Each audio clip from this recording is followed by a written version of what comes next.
the typical reflex. There is no doubt that our restaurants are just overwhelmed with the issues of slips, trips, and falls. These negligence cases, this constant look to the restaurant locations associated with every injury that occurs. But when we talk about foodborne illness, that really is not a negligence claim. It turns into a strict liability claim. And so we have to sort of get out of the method of fraud.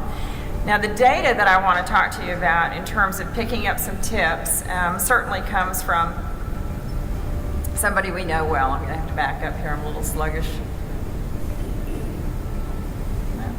There we go. So food is a product. And when you look at liability and you look at the jury verdict results, there's two big jury verdict reports out there. One that basically says that quantified all the cases from 1985 through 1995, and it basically said the average case cost on these cases was around 130, I think we have up there on the slide, with a probability rate of about 32%. So what I would say to you, though, is when you dig into those reports, what you find is if there has been an outbreak, and if the health department has identified the outbreak as linked to your restaurant, then that's a definitive event, and the win ratios on those cases go up dramatically, because here's a report saying it's just like flu. It happened in the library, it was Colonel Mustard, it was done with a candlestick, it happened at your restaurant, and so it makes these cases go horribly wrong. And then the only argument is how bad our practices were.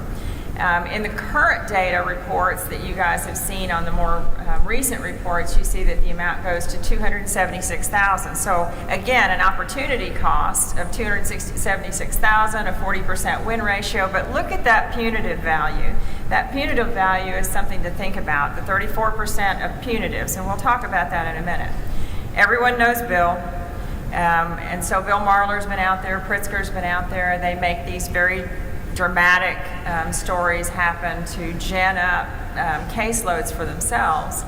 But he is at a rate now of well over $600 million in awards. And of course, these food outbreaks have the highest attraction for him.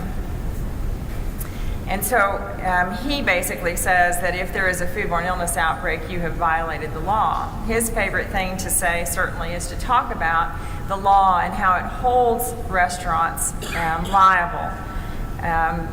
He believes, and his statements are, that we are responsible if there is an unsafe food or defective product out there. He treats food as a product in the world of product liability, and he basically says that in all 50 states, restaurants are considered manufacturers, and the law holds them strictly liable for the food they serve. So liability really gets to be part of the discussion, and you have to be comfortable, at least not being an expert, but speaking to it and understanding how that works.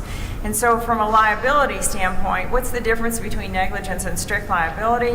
When it's negligence, we get to argue about some elements of fault. When it's strict liability, there's no argument, it belongs to you. There's no required proof of negligence. It happened at your restaurant, you're going to pay some money.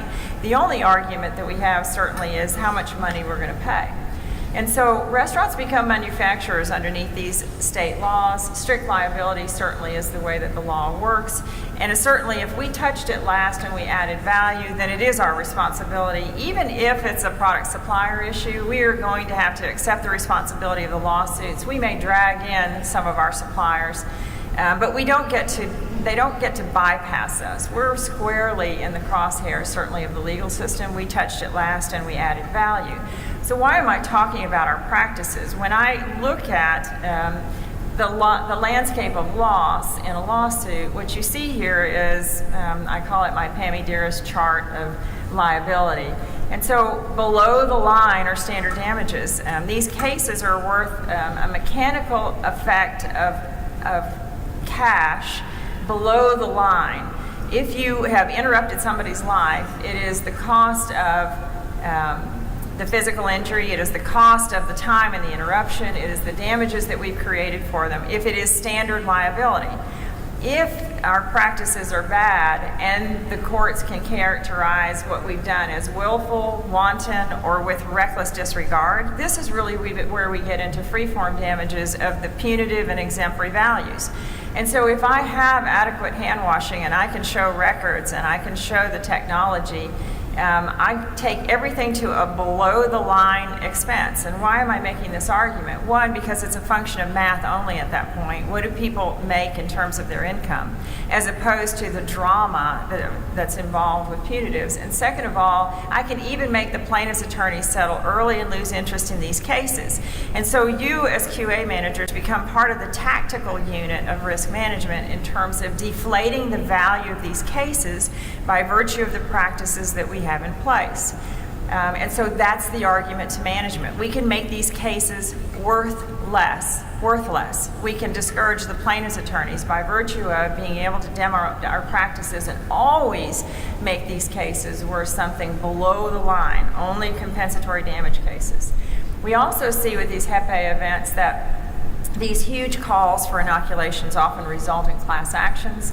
And so again, the strict liability law applies, and Bill will maneuver this around very often to get these class action cases where we have restaurants that are writing checks for $400 each to thousands of patrons. What we'd love to do is have some control over the bad facts so that Bill doesn't get to make those demands. And so where there is documentation that says there's no bad fact, we did everything, we had our practices in place, I think that we help the risk management team.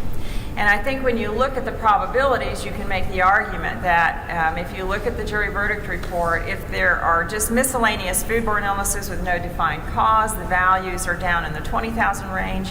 When there are huge outbreaks with defined causes, these cases have much more weighted value individually, and we increase the ratios by as much as 10x. And so the things that we do and the way we're able to document what we do takes the teeth out of the plaintiff's attorney's cases and makes them worth less.